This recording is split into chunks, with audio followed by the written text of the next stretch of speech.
একাদশ জাতীয় সংসদ নির্বাচনে ঠাকুরগাঁও ৩ আসনে নির্বাচিত জাহিদুর রহমান সংসদ ভবনে গেছেন। বিস্তারিত জানাতে সংসদ ভবন থেকে যোগ দিচ্ছেন সহকর্মী জাহানারা পারভিন। জাহানারা, জাহিদুর রহমান ঠিক কখন সংসদ ভবনে গেছেন, স্পিকারের সঙ্গে তিনি ঠিক কী কারণে দেখা করতে চেয়েছেন, কিছু জানতে পেরেছেন কি?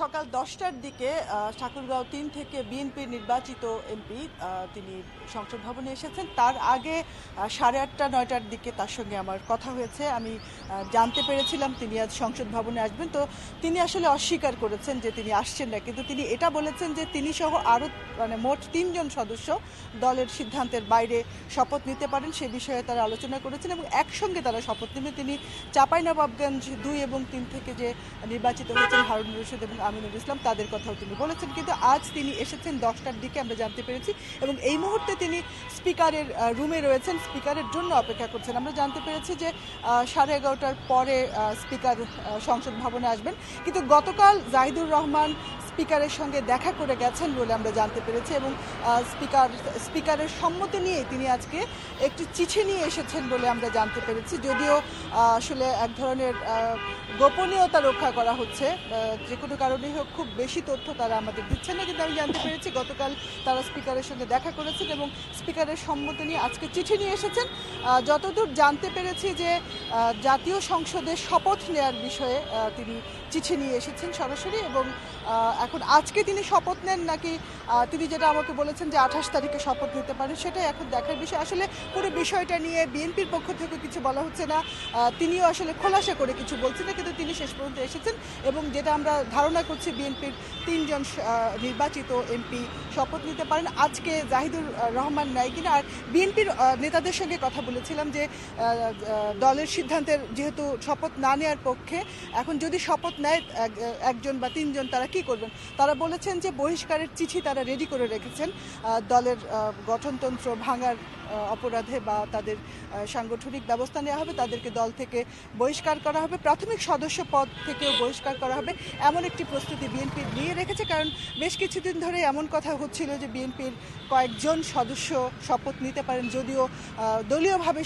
শপথ না নেওয়ার সিদ্ধান্তের ব্যাপারে অনড় রয়েছে বিএনপি। আসলে আমরা এখন অপেক্ষা করছি জাহিদুর রহমান কখন এই সংসদ ভবন থেকে বের হবেন এবং তার সঙ্গে কথা বলে আমরা পুরো বিষয়টি বিস্তারিত জানতে পারবো। তিনি বের হওয়া না পর্যন্ত আসলে আমরা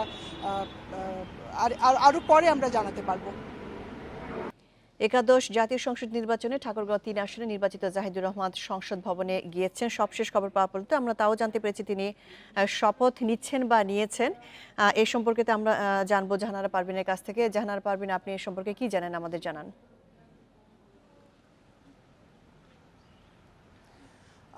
আসলে আমরা সংসদ ভবনের বাইরে অপেক্ষা করছি, ভেতরে তিনি শপথ নিয়েছেন এমনটাই জানতে পেরেছি। স্পিকার এসেছেন, দীর্ঘক্ষণ জাহিদুর রহমান স্পিকারের জন্য অপেক্ষা করেছেন। এর আগে গতকাল তিনি স্পিকারের সঙ্গে দেখা করে শপথ নেওয়ার আগ্রহের কথা জানিয়েছেন। স্পিকার তাকে আজ আসতে বলেছেন। কিছুক্ষণ আগে স্পিকারের পিআরও আমাদের জানিয়েছেন যে তিনি শপথ নিয়েছেন। আর সকালে জাহিদুর রহমানের সঙ্গে আমি কথা বলেছিলাম, তিনি বলেছিলেন তিনি এবং চাঁপাইনবাবগঞ্জ থেকে যে দুজন নির্বাচিত হয়েছেন, হারুনুর রশিদ এবং আমিনুল ইসলাম, তারা ৩ জন শপথ নিতে পারেন এমন সিদ্ধান্ত বা আলোচনা তাদের রয়েছে।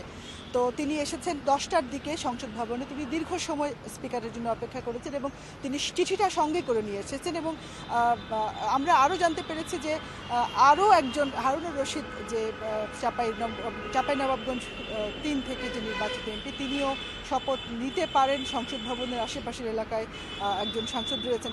আসলে এখন আমরা অপেক্ষা করছি জাহিদুর রহমানের জন্য, তিনি বাইরে বেরিয়ে এসে কি বলে, কারণ তিনি আসলে দলের সিদ্ধান্তের বাইরে গিয়ে শপথ নিলেন। বিএনপি থেকে ৬ জন নির্বাচিত সাংসদের মধ্যে একজন শপথ নিয়েছেন এবং এটা দলের সাংগঠনিক বিরোধী কাজ বলে বিএনপি মনে করছে। আমি বিএনপির একজন সিনিয়র নেতার সঙ্গে কথা বলেছিলাম, তিনি বলেছেন এটা দলীয় সিদ্ধান্তের বাইরে এবং দল থেকে তার বিরুদ্ধে সাংগঠনিক ব্যবস্থা নেওয়া হবে এবং বহিষ্কার করা হবে, এমন একটা প্রস্তুতি বিএনপি এরই মধ্যে নিয়ে রেখেছে এবং চিঠিও তারা ড্রাফট করে রেখেছে, এমনটাই গতকাল পর্যন্ত আমরা জানতে পেরেছি। বিএনপি আগে থেকেই তাদের সন্দেহ ছিল যে দলীয় সিদ্ধান্তের বাইরে গিয়ে দলের সিদ্ধান্ত অমান্য করে কেউ শপথ নিতে পারেন। সেই সংখ্যাটা কতটা সেটা দলটি নিশ্চিত ছিল না, কিন্তু আপনি জানেন ২৯ তারিখ পর্যন্ত শপথ নেওয়ার সময় রয়েছে এবং আরও ২ জন সাংসদ শপথ নিতে পারেন ২৮ তারিখে, এমনটা আমরা শুনতে পাচ্ছি। এবং এখন আমরা আসলে শপথ নেওয়া যে ঠাকুরগাঁও 3 থেকে নির্বাচিত সংসদ সদস্যই তাকে এখন আমরা বলতে পারি, তার জন্য অপেক্ষা করছি, তার প্রতিক্রিয়া জানার জন্য।